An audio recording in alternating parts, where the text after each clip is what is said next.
অশ্লীলতার অভিযোগে ব্যাচেলর পয়েন্টের নির্মাতা সহ ৬ জনকে পাঠানো হয়েছে আইনি নোটিশ। জানা গেছে একটি নির্দিষ্ট টেলিভিশন চ্যানেলে অন্যতম একটি জনপ্রিয় এবং আলোচিত টিভি সিরিয়াল, সেটা হচ্ছে ব্যাচেলর পয়েন্ট। ব্যাচেলর পয়েন্ট এখন সিজন 5 চলছে ওটিটি প্ল্যাটফর্মে। যদিও এটার 1 থেকে 8 এপিসোড রিলিজ হয়েছে, পাশাপাশি ডিরেক্টর যেটা বলেছেন অ্যানাউন্স প্রোগ্রামে যে এটি বুম ফিল্মসের ইউটিউব চ্যানেলে এবং চ্যানেল আইতে ধারাবাহিকভাবে এটি প্রচারিত হবে।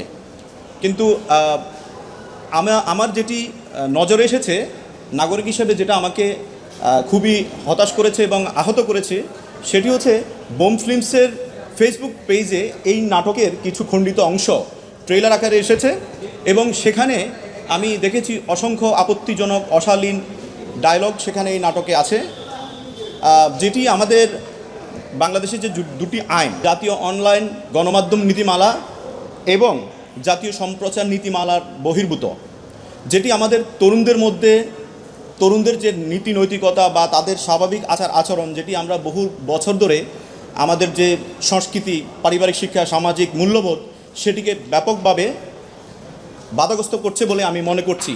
এজন্য আমি একজন সুপ্রিম কোর্টের আইনজীবী হিসেবে আমি মনে করছি এগুলো আসলে বন্ধ হওয়া উচিত।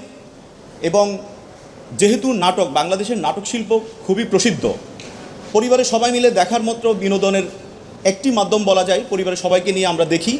আমরা এর আগে আমাদের প্রথিতযশা যে নাট্যকাররা আছেন, হুমায়ুন আহমেদ, আবদুল্লাহ মামুন থেকে শুরু করেন, তাদের নাটকগুলো আমরা পরিবার নিয়ে দেখতে পারতাম। কিন্তু আমাদের এই নাটকগুলো আমরা দেখতে পারি না, কারণ অশালীন ডায়লগ নিয়ে আঞ্চলিক যে ভাষাগুলো, সেটি কিন্তু আমাদের ভাষার অলংকার, কিন্তু আঞ্চলিকতার মধ্যেও কিছু গালি আছে, সেগুলোকে তুলে আনার তো কোনো মানে হয় না।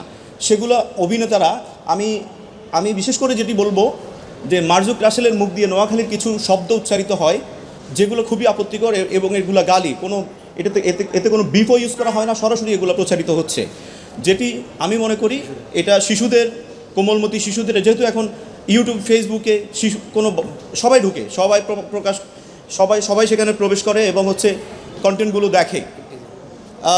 আরেকটি কথা, বিশেষ করে 14ই জুন 2025 কাজল আরিফিন অমি একটি সাক্ষাৎকার দিয়েছিলেন, বাংলাদেশের একটি জনপ্রিয় জাতীয় দৈনিকে একটি সাক্ষাৎকার দিয়েছেন। সেখানে তিনি বলেছেন, ব্যাচেলর পয়েন্ট আমি আগে বানাতাম বিশ্ববিদ্যালয়ের ছাত্রছাত্রীদের জন্য, কিন্তু বর্তমানে ব্যাচেলর পয়েন্ট আমি বানাই সবার জন্য, বাচ্চা থেকে মুরব্বী সবাই ব্যাচেলর পয়েন্ট দেখেন। আমি কোড আনকোড আমি ওনার সাক্ষাৎকারে এই কথাটা বলছি। তো উনি যদি এই কথাটা বলে থাকেন, তাহলে আপনারা দেখবেন ব্যাচেলর পয়েন্টে যে ডায়লগগুলো, সংলাপগুলো, এগুলো কি বাচ্চাদের জন্য উপযোগী? ব্যাচেলর তো আমরাও ছিলাম, আমরাও মেসেজ ছিলাম, আমরা কি এই শব্দগুলো ইউজ করতাম? নারীদের প্রতি অবজ্ঞাসুলভ শব্দ ইউজ করা হয় এবং ব্যাচেলরদের মধ্যে বিশেষ করে এমন শব্দ উচ্চারিত হয় মাদকের ব্যাপারে, যেটি বাচ্চাদেরকে মাদকের প্রতি আগ্রহ বাড়াবে। সুতরাং আমি আমার দায়িত্ববোধ থেকে, এবং যেহেতু এই সংলাপগুলো অশালীন শব্দগুলোর কারণে এই জাতীয় অনলাইন গণমাধ্যম নীতিমালা 2017 এবং জাতীয় অনলাইন গণমাধ্যম নীতিমালা 2014 3, 4 ও 6 নং অনুচ্ছেদ সরাসরি এখানে চলে আসে, এটাকে লঙ্ঘন করা হচ্ছে। অর্থাৎ বিনোদন হতে হবে সুস্থ ধারার, আমাদের যে সামাজিক মূল্যবোধ সেগুলোকে। আমি এই আইনি নোটিশের মাধ্যমে আমি ওনাদেরকে যেটা বলতে চাচ্ছি, সেটি হচ্ছে কাজল আরিফিন অমি এবং আমি আরও অভিনেতা মার্জুক রাসেল, সাইদুর রহমান পাবেল, জিয়াউল হক পলা, শিমুল শর্মা, আমি ওনাদেরও লিগ্যাল নোটিশ দিয়েছি। আমি তাদের কাছে যেটা বলতে চাচ্ছি, কাজল আরিফিন অমি বলেছেন যে এই নাটকটি সিজন 5 আরও 120 পর্ব পর্যন্ত প্রচারিত হবে। 120 পর্ব, মাত্র 108 পর্ব, 1 থেকে 8 পর্ব প্রচারিত হয়েছে।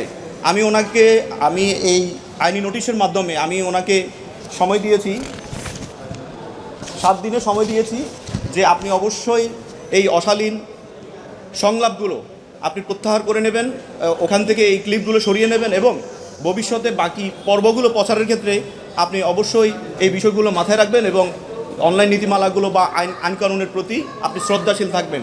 না হলে আমি আপনাদের বিরুদ্ধে আমি পরবর্তী আইনগত পদক্ষেপ নিতে বাধ্য হব।